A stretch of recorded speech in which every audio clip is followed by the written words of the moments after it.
आज हम जानने वाले हैं इस संसार की सबसे पहली प्रेम कहानी के बारे में, जिसमें न कोई शर्त थी, न कोई बंधन, बस एक दृढ़ता थी, एक श्रद्धा थी।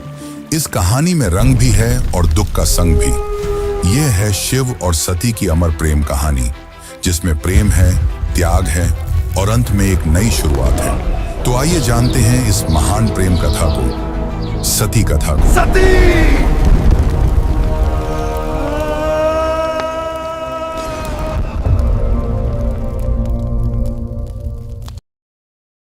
सृष्टि के आरंभिक काल की बात है, जब ब्रह्मा ने अपने मानस पुत्रों को रचा।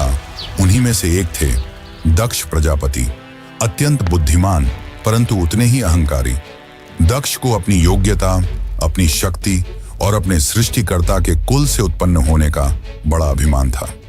उसने वर्षों की तपस्या की और देवताओं से वरदान पाए संतान की प्राप्ति के लिए। उसकी यह तपस्या रंग लाई और उसे एक अत्यंत दिव्य कन्या की प्राप्ति हुई, वही जिसे हम आज देवी सती के नाम से जानते हैं। सती का जन्म किसी साधारण कन्या की भांति नहीं हुआ था। उनका स्वरूप स्वयं शक्ति का अंश था। कहते हैं वह स्वयं आदि शक्ति का अवतार थी। दक्ष को अपनी पुत्री पर गर्व था, लेकिन साथ ही उसके मन में एक अभिलाषा थी कि वह अपनी इस कन्या का विवाह किसी महान देवता, किसी वैभवशाली राजकुमार या किसी प्रतिष्ठित गृहस्थ से करेगा। उसे यह कल्पना भी नहीं थी कि उसकी पुत्री का हृदय वहां बन चुका है, जहां वैभव का कोई मोल नहीं, जहां वैराग्य ही आभूषण है, भगवान शिव। देवी सती बचपन से ही विचित्र स्वभाव की थी। अन्य कन्याओं की तरह ना तो उन्हें श्रृंगार में रुचि थी, ना ही राजसी जीवन की भव्यता में। जब जब वह शिव की चर्चा सुनती, जब किसी आर्षि द्वारा शिव की महिमा का वर्णन होता, उनका हृदय गहरे भावों से भर उठता। शिव जो श्मशानवासी हैं, जो मृग चर्म धारण करते हैं, जो भस्म रमाते हैं और सर्पों को आभूषण की तरह पहनते हैं।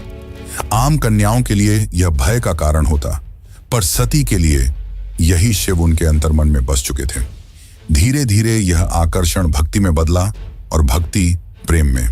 अब सती का एक ही लक्ष्य था, शिव को पति रूप में प्राप्त करना। पर यह मार्ग आसान नहीं था। जब दक्ष को सती की इच्छा का आभास हुआ तो वह क्रोधित हो उठा। उसकी आंखों में तो शिव एक जंगल में भटकने वाले योगी मात्र थे। उसने सती को समझाने का प्रयास किया कि वह किसी योग्य, राजसी और सम्माननीय वर को चुने, पर सती अब निर्णय कर चुकी थी। उन्हें किसी धन, वैभव या पद की आवश्यकता नहीं थी। उन्हें चाहिए था वह परम पुरुष जो संन्यास में भी पूर्ण है, जो मौन में भी संपूर्ण है। और इसी लक्ष्य के लिए सती ने आरंभ की कठोर तपस्या। पर्वतों की गुफाओं में प्रचंड वायु और वर्षा के बीच सती ने भोजन तक त्याग दिया। उन्होंने पृथ्वी पर बैठकर खुले आकाश में बिना निद्रा के केवल शिव के ध्यान में लीन रहकर दिन, सप्ताह और महीनों का तप किया। देवताओं तक को आश्चर्य हुआ कि एक कन्या इतनी कठोर तपस्या कैसे कर सकती है। और जब उनकी तपस्या की अग्नि ने त्रिलोक को प्रभावित करना शुरू किया, तब अंततः भगवान शिव ने उनकी भक्ति को स्वीकार करने का निर्णय लिया। पर यह तो आगे की कथा है। अभी तो एक पिता के अहंकार और एक पुत्री के समर्पण की टकराहट शुरू हुई है। जहां एक ओर दक्ष चाहता है कि सती उसके राजनैतिक सपनों की सीढ़ी बने, वहीं दूसरी ओर सती हर सांस के साथ शिव का नाम जपती है। यही संघर्ष इस प्रेम कथा की पहली चिंगारी है, एक ऐसी चिंगारी जो आगे चलकर एक भीषण अग्निकांड बन जाएगी। सती अपनी तपस्या में लीन थी। उनका एकमात्र उद्देश्य था शिव की प्राप्ति। अनंतः उनकी भक्ति से प्रसन्न होकर शिव प्रकट हुए। शिव मुस्कुराए और एक क्षण में वह उस तपस्विनी के समक्ष प्रकट हो गए। जैसे ही सती ने अपनी आंखें खोली, उनके सम्मुख खड़े थे वही जिनके लिए उन्होंने सब कुछ त्याग दिया था।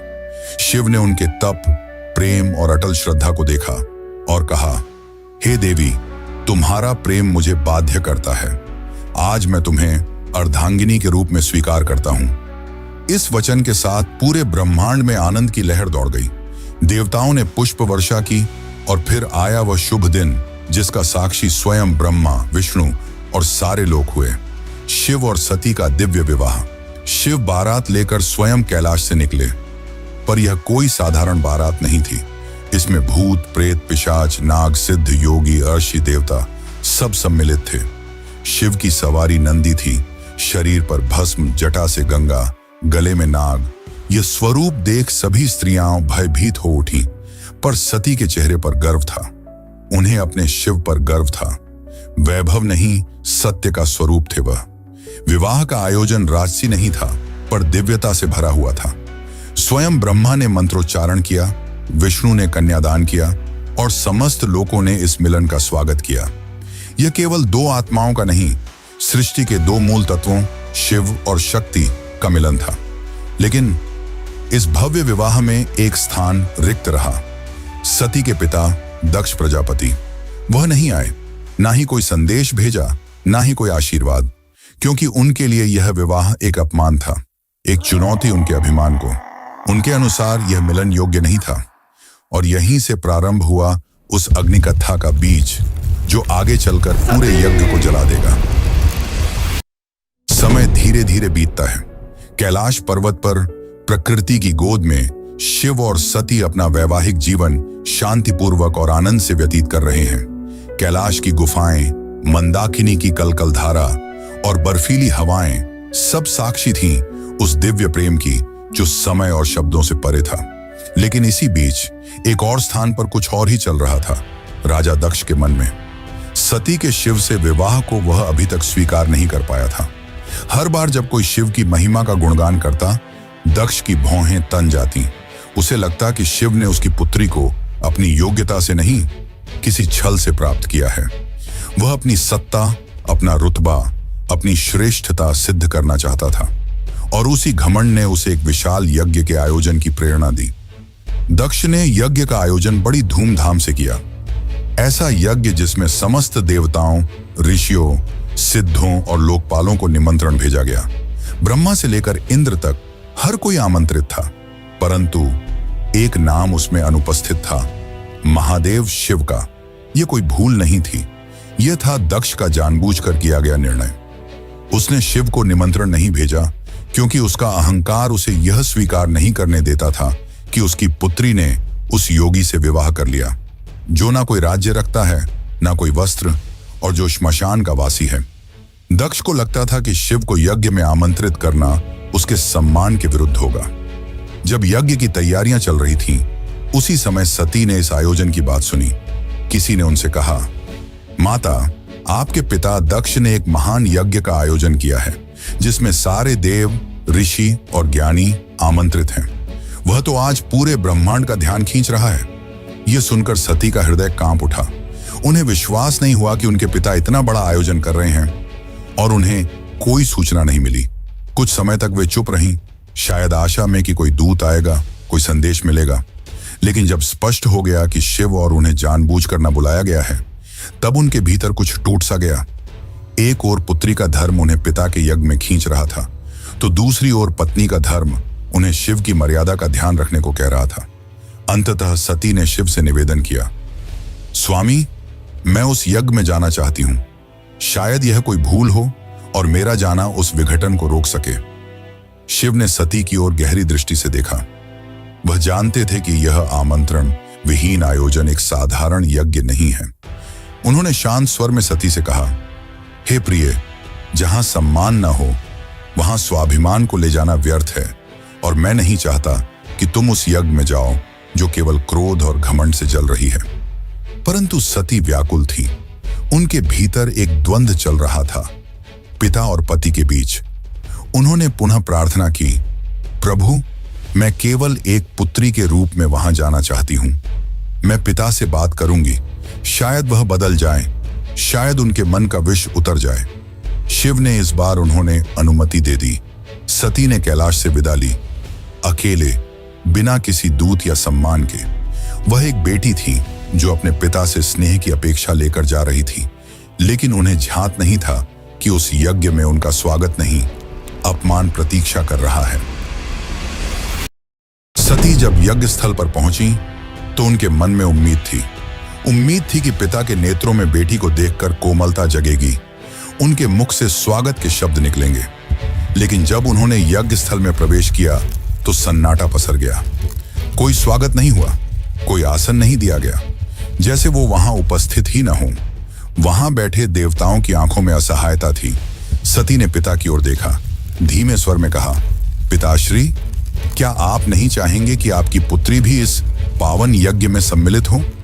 दक्ष ने ठंडी हंसी के साथ उत्तर दिया, पुत्री, जिस दिन तूने उस नग्न भस्म रमाए श्मशान में विचरने वाले औघड़ को अपना पति चुना, उसी दिन तू मेरी पुत्री नहीं रही। दक्ष का स्वर ऊंचा हो रहा था और उसके शब्द जैसे शिव के लिए विष से भरे बाण हो।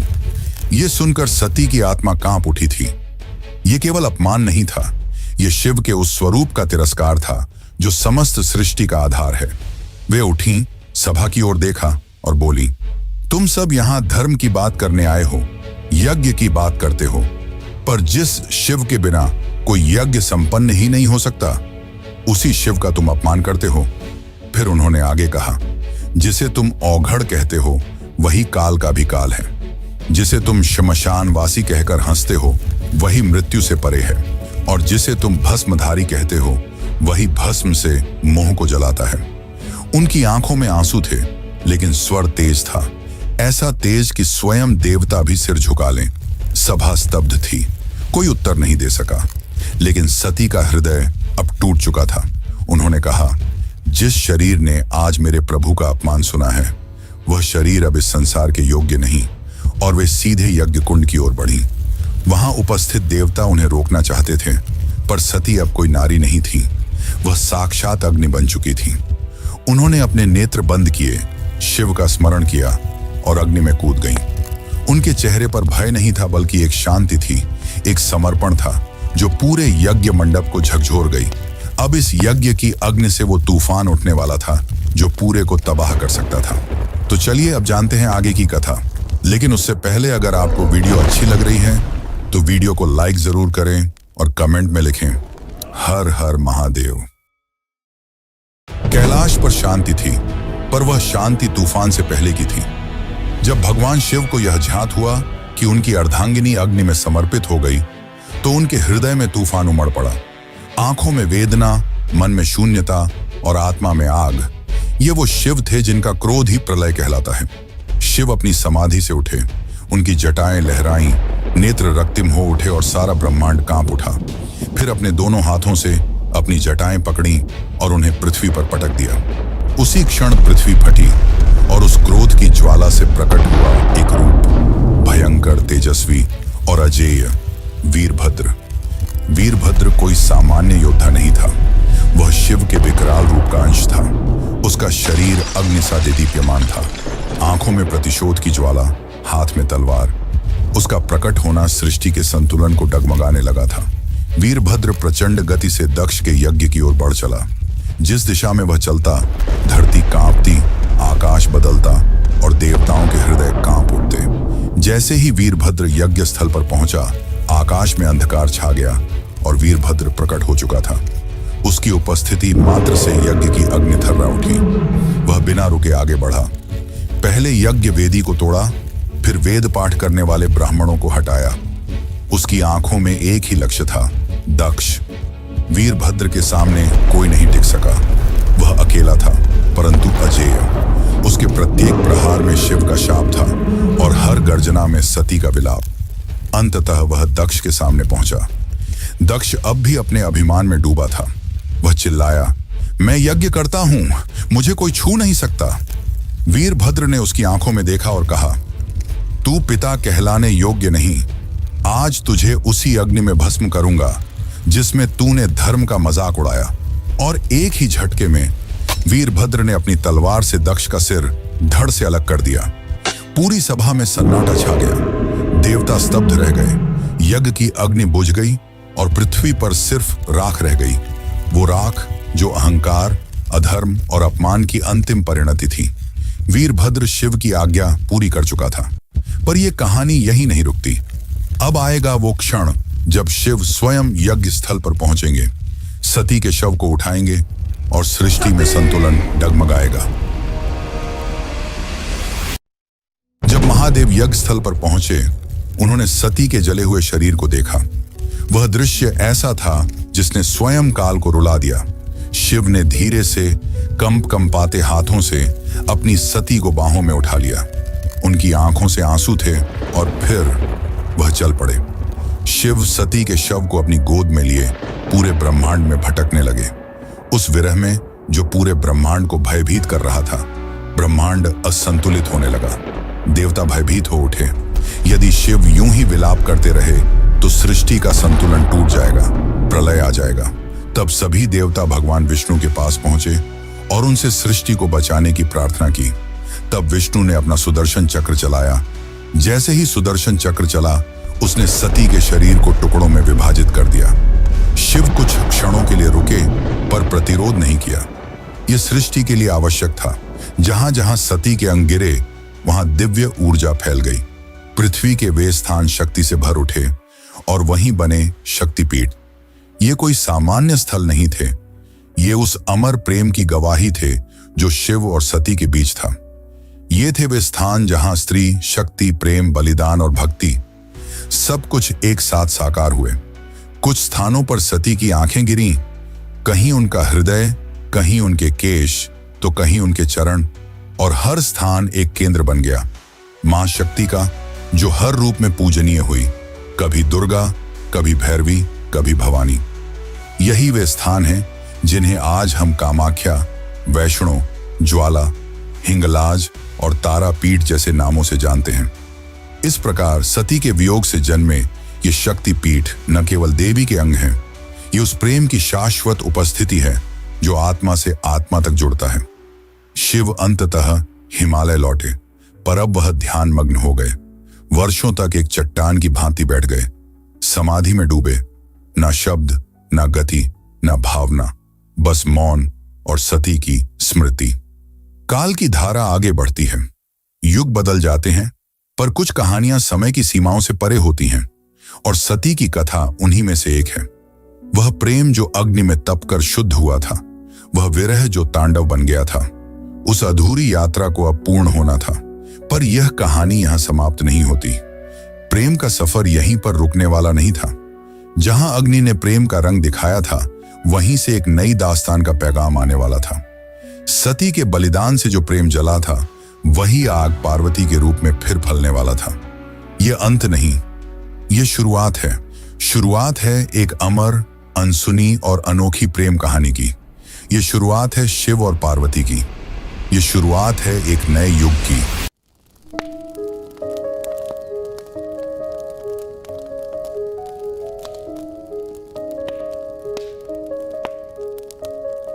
दारुण करुण सत्य सारिका अपरिजय शिवरायिका अबला जडपथिर पालिका हरदासिका सदारिका बलनि कुशैकराग्रा नक्तिन रत्ना भवसारिका किलकर्तास्मान स वैष्णव जल्पतो किनो प्रमुञ्च प्रतिधृतनयना मृदता बलनि किमु बिभ्रता किना प्रशम्य विषकञ्जकं नरमतः सदा सेनादिशति वेदसमर्यां धरे दूरनुभवा पवनिर्वणसुता विनिगीर्यमाण सर्गा सर्वयस्तोमिनी मता किञ्चयोदास्यमभ्या खिन्ना हार्दकुक्तिजातयानं हन्ति